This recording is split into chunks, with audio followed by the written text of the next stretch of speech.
Hey, coucou tout le monde, j'espère que vous allez bien. On se retrouve aujourd'hui pour une nouvelle vidéo. Petit disclaimer, excusez-moi pour cette tête, mais je suis fatiguée. Et donc voilà pour la vidéo, donc pour les lectures manga numéro 15, donc déjà. Aujourd'hui j'ai beaucoup de séries à rattraper, à vous présenter. Ça va un petit peu changer vers le futur, mais vous verrez dans une vidéo dédiée à ça. Du coup j'espère que cette vidéo va vous plaire. Donc aujourd'hui j'ai 3 seinen pour 2 shonen à vous présenter, mais je crois que je vais faire dans un désordre complet. Du coup, à tout de suite pour la suite de la vidéo. On commence avec le tome 16 de High Shield 21 de Riichiro Inayaki et Yusuke Murata, publié chez Glénat dans leur collection shonen. Il s'agit bien d'un shonen de type sport comédie, sport humour, ouais. Fini en 37 tomes au prix de 6,90 € et de 11,50 €. Super belle couverture, j'aime beaucoup. Achille 21, toujours de magnifiques dessins. Un très très bon tome que j'ai beaucoup aimé. Tout simplement parce que en gros ils sont contre un match, contre une équipe où ils ont très peu de chances de gagner. Et du coup on a une espèce vraiment de vraie puissance dans le truc. Enfin, on a vraiment peur pour eux. Vraiment peur de savoir ce qui va se passer. Est-ce qu'ils vont réussir ou pas à gagner ce match. Je ne sais toujours pas la fin de ce tome. Mais le pire c'est que je peux même pas dire que ça paraît bien parti parce qu'ils sont contre une équipe extrêmement forte. Et Senna est contre un petit peu son premier vrai adversaire, gros adversaire. Tout simplement parce que en fait, à l'instar de Shin et des autres coureurs, l'adversaire que doit affronter Senna est exactement comme lui. C'est-à-dire quelqu'un de très rapide, mais pas forcément très fort musculairement parlant, ni très grand. Du coup, j'ai vraiment beaucoup aimé ce tome et j'ai vraiment super hâte de voir la suite. Ouais, aujourd'hui, je vais te faire vite. Et ouais, j'ai lu les tomes 2, 3 et 4 de Seven Deadly Sins de Nakaba Suzuki, publiés chez Pika dans leur collection shonen. Il s'agit bien d'un shonen de type aventure fantastique, toujours en cours avec 28 tomes. Du coup, pardon, petit souci. Du coup, voilà, c'est un homme, donc les couvertures, je sais pas si vous l'avez déjà montré. Elles sont vraiment super belles, j'aime beaucoup.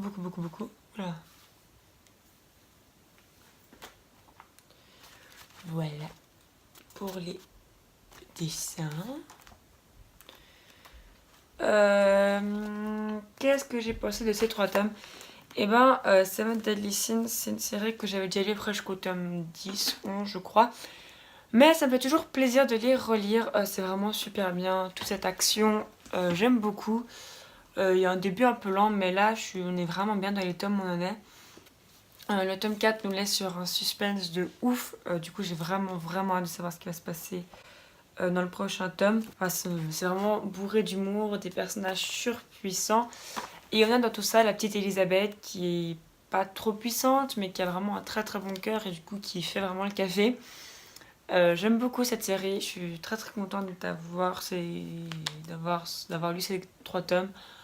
Je vais pas la continuer tout de suite, mais vous verrez dans une autre vidéo.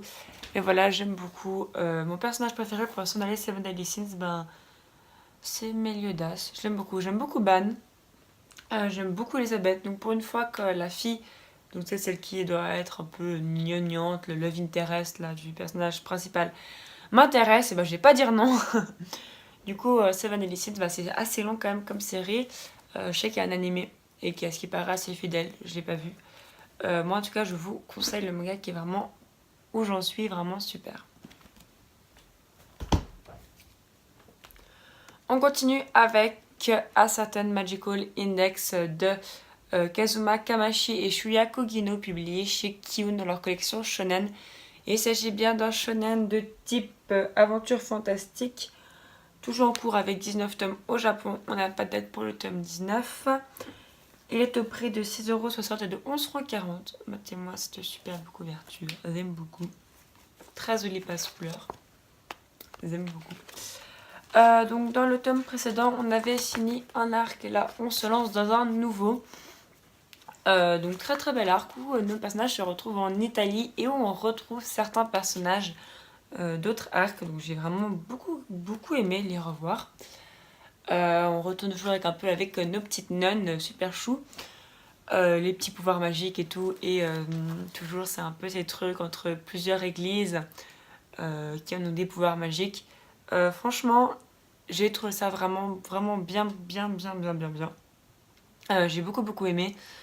Euh, j'ai beaucoup aimé découvrir le passé en fait, d'un personnage qu'on avait vu vraiment et que c'est un personnage que j'avais pas du tout aimé quand je l'avais vu. Là, elle me plaît déjà un peu plus. Déjà un petit peu moins petite P. Et après, tu rajoutes le TAS. Du coup, voilà, c'est vraiment un très bon tome que j'ai beaucoup aimé. Franchement, certaines Magic Index, c'est un petit peu mon petit manga Kikou, j'ai envie de dire. Et là, c'est un petit manga un petit peu où il y a le mec avec toutes les filles qui ont des grosses poitrines, des petites poitrines et tout. Mais celui-là, j'arrive, je m'attache à tous les personnages. Je trouve l'histoire quand même assez sympa, assez marrante. Ça se passe bien. Donc, il y a ce truc avec ses pouvoirs magiques et ses espères. Mais c'est pas pouvoir magique comme tu vois dans plein d'autres mangas en fait. Là, c'est plus un peu les magiciens, tu les vois plus un peu comme des fonctionnaires, tu vois, ils ont leur truc à faire, ils peuvent pas faire ça comme ça. À faire attention, du coup, j'ai beaucoup aimé, malgré les quelques petites incohérences et trucs que tu peux reprocher forcément parce que bah, tu te dis bien que bon, c'est possible que toutes les filles soient amoureuses du même mec, voilà. Un peu de facilité, c'est quand même une série que j'aime beaucoup. On va maintenant passer au seinen et j'ai du très lourd à vous montrer. Pour les seinen, on commence avec le tome 16 et le tome 17 de Jusqu'à ce que la mort nous sépare de Double S et Hiroshi Takashige, publié chez Kiun. Il s'agit d'un seinen de type action fantastique fini en 26 tomes. Il est au prix de 7,65€ et de 13,30 francs. Couverture de ouf. Page couleur très sympa, je l'aime bien. Elle me fait rire, disons. Donc elle me fait rire. Et celle-là, je l'aime un peu moins. C'est pas ma couverture préférée du tout. Parce que bah, j'aime pas ce personnage, je la trouve pas particulièrement ouf. Par contre, là. Je vous dis juste que donc ces deux tomes, on est donc. Parce qu'on peut vraiment passer dans un arc. On est dans un combat en fait qui va. En fait, je sais comment je le sépare. Là, t'as un combat et t'as juste genre 4 forces différentes qui sont au même endroit pour faire le combat. C'est génial. Et ils doivent tous se mettre tous sur la gueule et tout. Tout ça pour Haruka, tout ça pour des raisons que tu ne comprends pas encore très bien, donc c'est des trucs internes. Tout ça pour des petites vengeances mesquines. Tout ça parce que Mamoru il fait qu'il classe.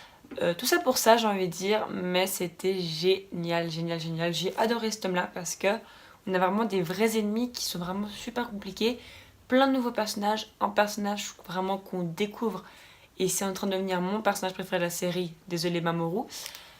Franchement, j'aime beaucoup. Les dessins sont oufissimes. Vraiment oufissimes. Quand je vous dis oufissimes, c'est qu'ils sont oufissimes. Faudra pas m'énerver. Enfin, je les trouve vraiment super beau, super détaillé. C'est ouf. Et du coup, je vais juste vous parler plus de ce tome-là, qui est, je pense, mon tome préféré pour l'instant de la série. Pour une raison toute bête. À la fin, en gros, Haruka se fait kidnapper avec une autre fille et du coup Mamoru il doit un petit peu combattre tout le monde comme ça, combattre un peu à la chaîne pour des raisons un petit peu bon, il doit combattre à la chaîne sinon il tue Haruka et du coup en gros en fait arrivent des personnages super badass et qui vont faire des combats à plusieurs. Lui c'est mon nouveau chou. Des combats à plusieurs mais surtout à la fin de ce tome voilà, tu sens que t'arrives à la fin, on a 9 tomes de la fin. Mais tu sens justement que tu y arrives parce que l'auteur nous fait des petites piqûres de rappel. Hein, avec par exemple Mamoru qui rappelle un petit truc à Haruka. Que bon, Haruka, t'es bien gentil, t'es bien jolie, mais bon, oublie pas que. Et j'ai beaucoup aimé ce tome, vraiment un tome que j'ai adoré, j'adore cette série. J'ai super hâte de la voir dans son intégralité. Et je pense qu'il faut que je me dépêche parce que vers les tomes où je suis, ça me paraît un peu plus compliqué à les avoir. Du coup, on va peut-être se dépêcher. Mais vraiment, Jusqu'à ce que la mort nous sépare, une pépite que je vous conseille. Et on passe maintenant à ma petite lecture, mon bébé, Reine d'Égypte, le tome 3 de Shi Inodo, publié chez Kiun dans leur collection Kizuna.